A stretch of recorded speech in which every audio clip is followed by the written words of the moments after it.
Днес ще тествам как киселото мляко, в случая с 5% мазнини, ще повлияе на кръвната ми захар. Измерванията ги правя с този глюкомер, който е вързан към телефона ми. С него се следя кръвната захар денонощно.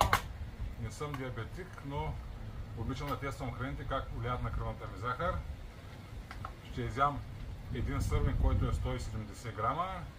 Има 160 калории. Добавена захар има, всъщност няма добавена захар. Total Sugars е 5 грама и протеин 15 грама. И Total мазнини 9 грама. Сега ще измеря цялата кофичка и ще изям 170 грама. Така. Цялата кофичка е 935 грама. Сега ще изям 170 и после ще проверя как е подейства млякото на кръвната ми захар. Тук има още нещо, което ще го махна после.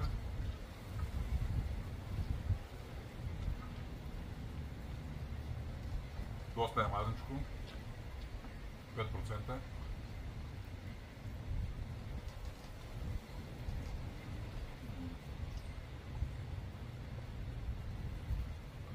Не знам колко е истинско като кисело мляко.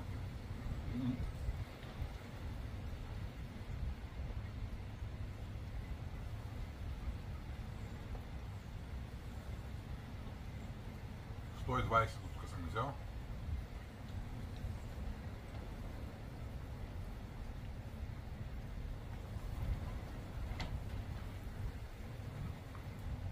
Седемстотин и 80, още малко.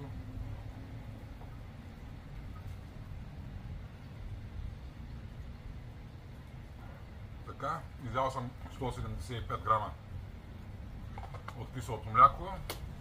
Сега ще изчакам 2-3 часа да видя как ще повлияе на кръвната ми захар и се връщам с резултати.